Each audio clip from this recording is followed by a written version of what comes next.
Welcome to English Biography, the channel where you learn English through the true stories of powerful people and shocking scandals.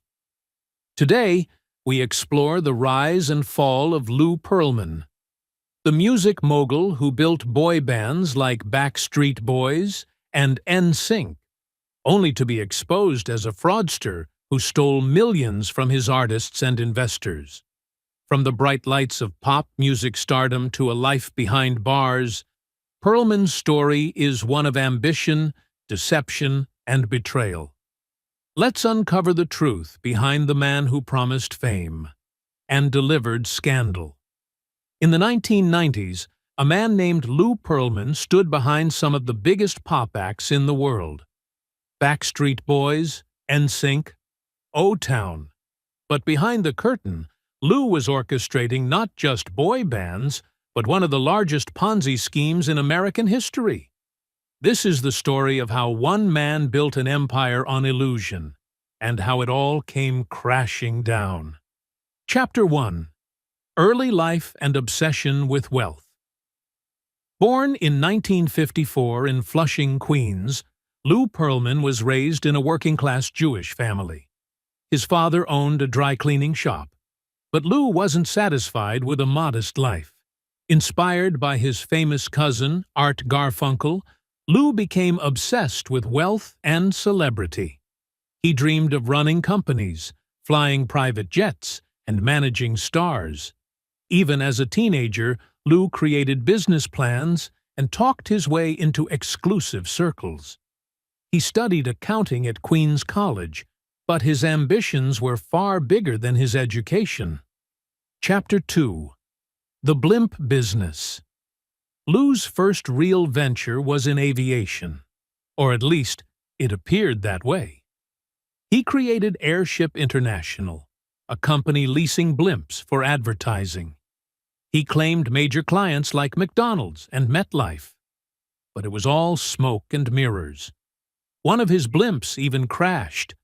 But Lou used that publicity to attract more investors. Airship International went public. On paper, it looked successful. But in reality, it was running at a loss. Lou used money from new investors to pay old ones.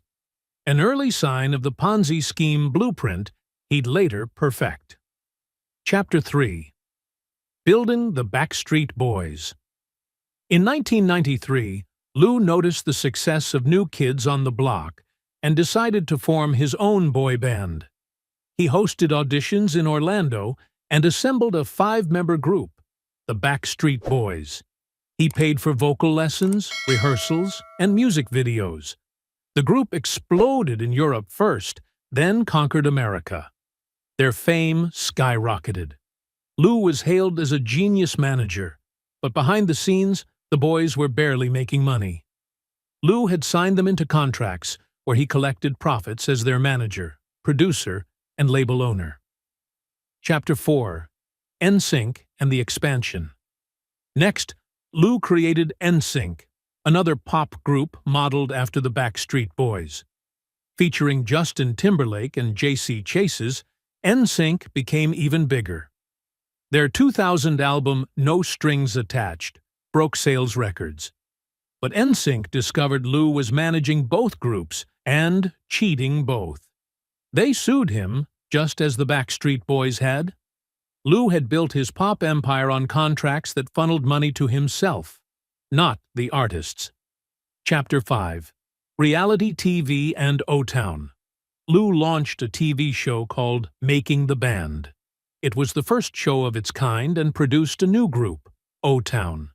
The show was a success, but the band's fame didn't last. Lou kept expanding. New bands, new deals, but more lawsuits were piling up. His music business was under scrutiny. But that was only one part of his empire. Chapter 6. The Ponzi Empire. Transcontinental companies. Transcontinental airlines. They sounded impressive. Lou said they were government-backed and FDIC insured. Thousands of people, mostly retirees, invested their savings. But the companies were mostly fake. Lou had created false financial statements, even fake banks. It was one of the biggest Ponzi schemes in U.S. history. Over $300 million vanished. Chapter 7. The Collapse. By 2006, lawsuits and investigations caught up with him. The FBI, IRS, and other agencies were circling. Lou fled the country, hopping from Germany to Bali. In 2007, he was captured in Indonesia. He had been living under a false name. He was extradited to the U.S. and charged with conspiracy, bank fraud, and more.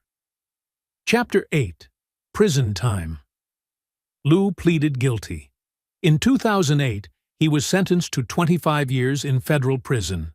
The judge offered a deal: repay $1 million and earn 1 year off. But Lou barely made a dent in restitution. While in prison, he still talked about launching new business ventures. Some say he never fully grasped the scale of the damage he caused. Chapter 9. Death Behind Bars. On August 19, 2016, Lou Pearlman died in prison at age 62 from a heart infection. He had served 8 years. His death brought closure to some, but for many victims, justice was incomplete. Thousands never recovered their life savings. Chapter 10. Legacy. Lou Pearlman left behind a strange legacy. He created a pop music revolution, but did it through manipulation and deceit. He gave the world Backstreet Boys and NSYNC, but he also stole from retirees and friends. His story is a warning about blind ambition, about unchecked greed, about how one man fooled so many for so long.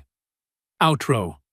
Lou Pearlman built an empire of fame and fortune, but he also built it on lies. In the end, the music survived, but the man behind it did not. Thanks for watching. If you found this video insightful, don't forget to like, share, and subscribe for more deep dive biographies every day.